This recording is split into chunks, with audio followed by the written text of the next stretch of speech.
नाज़रीन, Netanyahu Israel का वज़ीर आज़म अमेरिका पहुंच गया है। नेतन्याहू वाशिंगटन पहुंच चुका है और इसका मतलब दूसरे लफ्ज़ों में ये लिया जा रहा है कि वो ट्रंप को राज़ी कर लेगा ईरान पर अटैक। लेकिन क्या ईरान पर अटैक अमेरिका करेगा या इज़राइल करेगा? और अगर इज़राइल करेगा तो क्यों अमेरिका नहीं करेगा? तो इस पर डिस्कस करते हैं और इसकी जो पॉसिबिलिटीज़ हैं इसको देखते हैं। तो सबसे पहले तो ये जानने की ज़रूरत है कि ये जो कहा जा रहा है कि नेतन्याहू जो है, या उसका अपना भी बयान जो है कि वो टैरिफ के मामले में डिस्कशन के लिए अमेरिका गया है, ऐसा होगा। लेकिन इसमें जो असल बात है वो है ईरान के अंदर सर्जिकल स्ट्राइक्स के लिए अमेरिका को राज़ी करना। अच्छा, अब राज़ी करना ये एक यहाँ पे एक पॉइंट है कि क्या अमेरिका राज़ी नहीं है? यस, अमेरिका राज़ी नहीं है।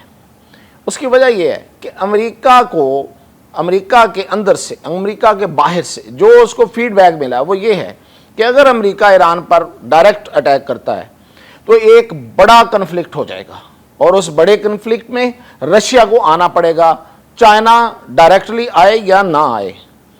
एक बड़ी जंग, एक बड़ा जो तनाज़ा और पूरा एरिया जो है वो जंग की जद में आ सकता है। उसमें मतलब ये कि जगह जगह पे अटैक्स हो सकते हैं, क्योंकि जिनको ईरान की प्रॉक्सीज अमेरिका कहता है, हिजबुल्ला, हमास या फिर उधर दूसरा हुतीस, तो क्या वो भी सुकून से बैठे रहेंगे? ऐसा नहीं होगा।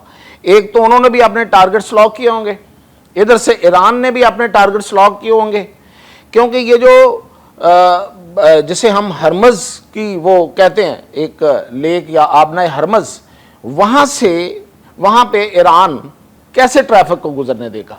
और यहाँ से पूरी दुनिया की ऑयल की सिर्फ ट्रांसपोर्टेशन जो है वो 25% ऑयल ट्रांसपोर्ट होता है यहाँ से। तो पूरी दुनिया को एनर्जी क्राइसिस हो जाएगा। और फिर ये कि अमेरिका डिगो गार्शिया के अलावा भी उसके बहुत से जहाज़ इधर बैरी बेड़े खड़े हैं, वहाँ पे एक एक मिसाइल बेशक क्यों ना गिरे। वैसे एक AI जनरेटेड फुटेज आपने देखी भी होगी जिसमें ईरान से एक मिसाइल उठता है और वो डिगो गार्शिया पे लगता है और वहाँ पे पूरा ऐसे लग रहा है जैसे एटॉमिक अटैक हो गया। वो AI जनरेटेड है, वो सही नहीं है, लेकिन ये एक पिक्चर है जिसको देख के अंदाज़ा किया जा सकता है कि अमेरिका को इस बात का पता है कि उसे इस कन्फ्लिक्ट में मिलिटरीली डायरेक्ट नहीं आना। तो इसलिए जो इसके पीछे प्लान बी था, ये प्लान ए के तौर पे सामने रखा गया कि अमेरिका जो है वो डिगो गार्शिया में आ गया है, उसने B-2 और B-52 बम्बर त्यारे अपने ले आया और पता नहीं क्या क्या। और वो इसलिए लाया कि वो ईरान पे जो उसकी न्यूक्लियर साइट्स हैं और उस पर जाके सर्जिकल अटैक्स करना चाह रहा है और मिलिट्री को निशाना बनाना चाह रहा है, और ख़ास तौर पे जो ईरान की अंडरग्राउंड बेस है उसको निशाना बनाना चाह रहा है। तो इसका असल में ये प्लान ए था जो लोगों को दिखाने के लिए था। असल में प्लान बी है, क्योंकि ये मैं क्यों बात कर रहा हूँ, अब भी थोड़ी देर पहले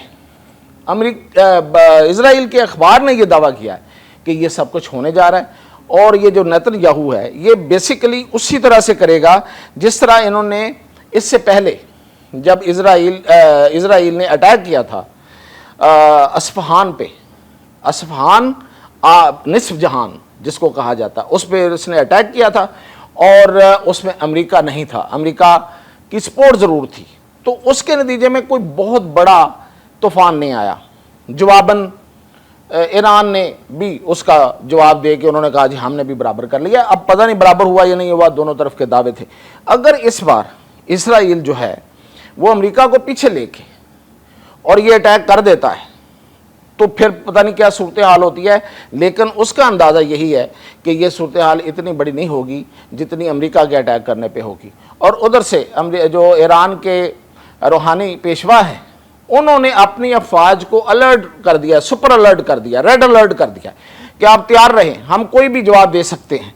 और फिर साथ ही एक दावा और भी आया है एक न्यूज़ एजेंसी की तरफ से कि अमेरिका ने Bahrain, Turkey, UAE, Saudi Arabia और इन ममालिक ओमान वगैरह, इन सब को ये कहा है कि अगर आपकी जो फ़ज़ा है वो इस्तेमाल होती है तो हम इसको दुश्मन की कार्रवाई करार देंगे, यानी कि हम आपको भी दुश्मन समझेंगे।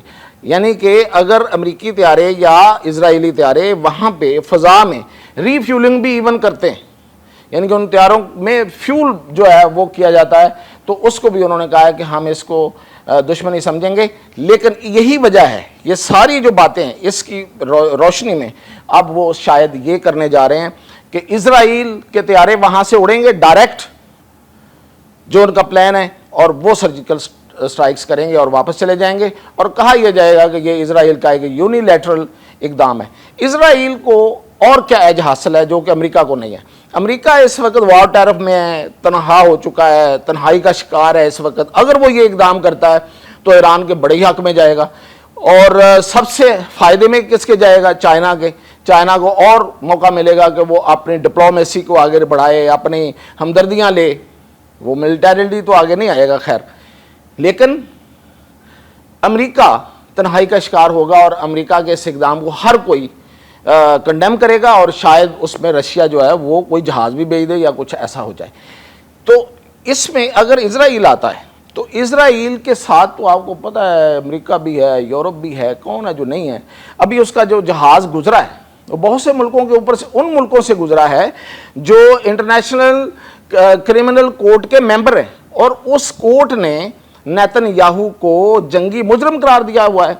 और उन ममालिक की वो फ़ज़ाई हदूद इस्तेमाल की है, जैसे फ्रांस की हदूद से वो गुजरा है। तो फ्रांस ने उसको क्यों गुजरने दिया, क्यों अलाउ किया?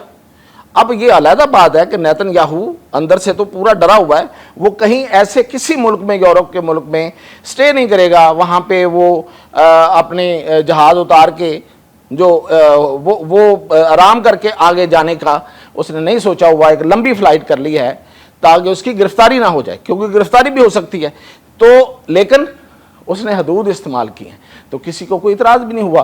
तो इसलिए ये जो यूरोप वाले हैं ना, ये इस मामले में शायद इजराइल का साथ दे देंगे, अमेरिका का साथ नहीं देंगे। तो इसलिए ये प्लान बी की तरफ जा रहे हैं। और प्लान बी जो है, इस पे जिसको ईरान शैतान कहता है नेतन्याहू, वो कब अमल करवाने में कामयाब होता है। वो वाशिंगटन पहुंच चुका है, अब देखिए आगे वो क्या करता है, और ये जो ट्रंप है उसकी बातों में आता है या नहीं आता। इस पर मज़ीद अपडेट इंशाल्लाह फिर।